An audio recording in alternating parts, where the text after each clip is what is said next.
Web is back. Hey, sorry it took a while to get the video back out. I've had the flu or COVID or something, and then had Christmas. I hope everybody had an amazing, awesome Christmas. I had a really good Christmas, and I hope everybody out there had a great one.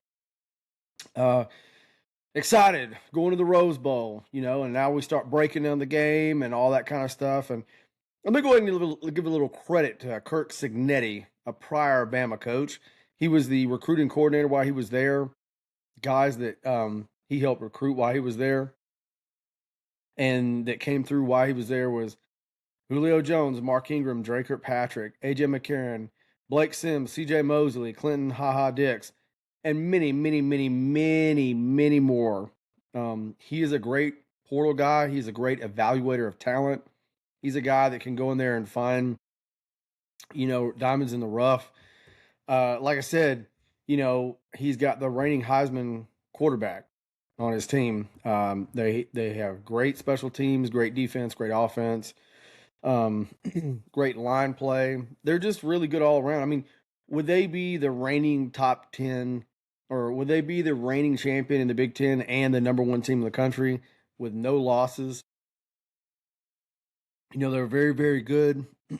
Um, Bama, honestly, is going to have to come out there and we're going to have to score points. We can't start slow.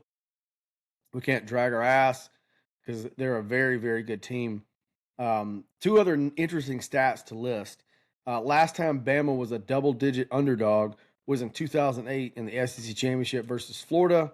We lost 31-10, as we all know. Last underdog that was at home was 2011 versus LSU. So with that being said, we are the underdog in this game. That is a fact. There's no way around that.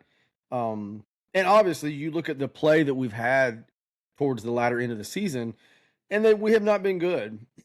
Started slow, or we come out a little bit decent in the first half, and then just sit on our hands in the second half. A lot of inconsistency. I think, in the game against Oklahoma, a wonderful thing was having Grubb in the back in the box. He is a box man. He can see things. His staff needs to be there so they can see things. It's just better all around. They came back and did a great job and won the game. We still struggled a little bit there. Still no run game to speak of. So that will not get fixed until the offseason. Probably have to get another offensive line coach. But that's not going to get fixed in these, the intervening time till this game coming up. With that being said, we're going to be a lot healthier. That's great. It looks like potentially we'll get LT Overton back, which is huge. He's a big disruptor on that D line. I think, that also Cuevas will be way healthier. So that'll be another game changer for us. That'll be great. So those things and just not being banged up. But, Indiana's not banged up either. They're going to be coming in full strength as well. Great team, probably arguably the best team in the country. I was shocked in the playoffs last time when A&M lost, like I said. So who knows? We don't know what's going to happen. These playoff games are wild. Anything can happen in these games. But I think some of the keys to the game for Bama, honestly, I think it comes down to O-lines. I really absolutely think it comes down to O-lines. Alabama's O-line versus their D-line and their offensive line versus our D-line. I think that's where the game's going to be won and lost.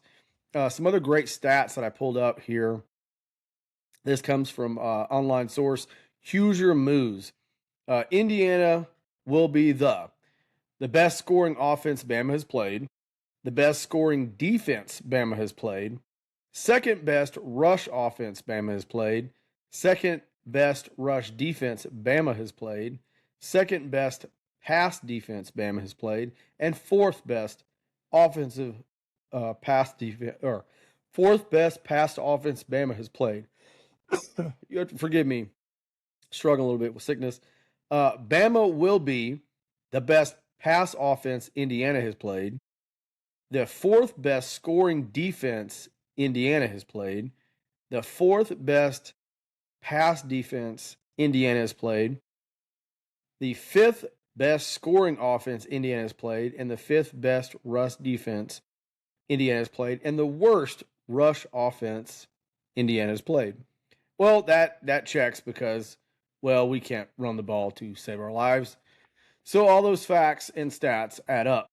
Now, I say that to say this: all the stats are great, they're wonderful, they're something cool to look at, something cool to talk about.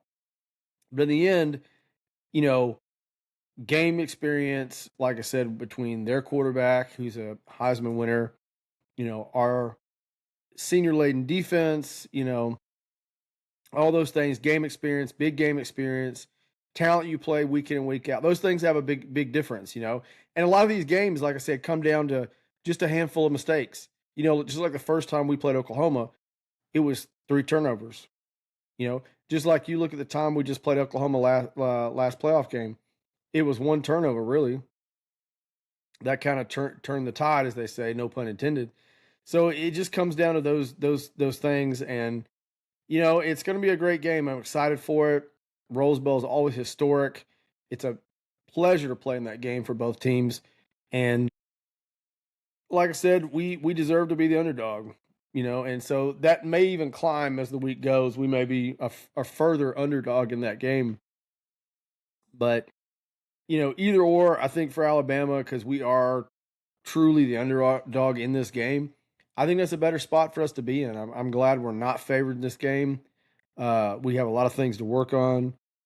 To me, in the game, another big thing for us would be Alabama needs 120 rush yards on the ground. I really feel like to win these games and progress as the level of competition gets better and better and better, you need some body blows. I mean, you don't have to knock them out with body blows, but man, you got to have some body shots that hit.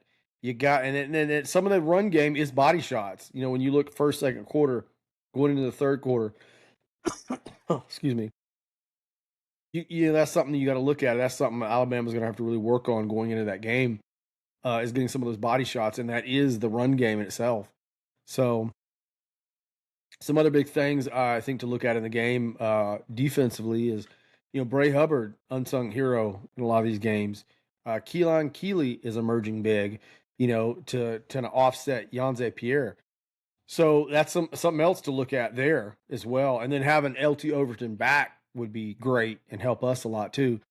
So that being said, those are all things to look at, and we'll be breaking that down as the week goes further. And other cool college football news, I know everybody was like, oh, if Bama loses to Oklahoma, that DeBoer is getting on a plane going to Michigan. Well, that never was going to happen. There was never any talks with that. That was just rumors on slow news days. There is a news story that is catching some fire. Kyle Whittingham for the Utah Utes, it looks like he is in talks with Michigan. They could make a move as early as later today. He said he was stepping down, and he was laughing in an interview a while back talking about getting in the portal. So that for him is a big step up, money-wise, prestige-wise. The man's 66 years old. His winning percentage is 66%. There's been early on in Saban's career, he beat us in a bowl game pretty bad. So he's a really great coach. It would be a great hire for Michigan.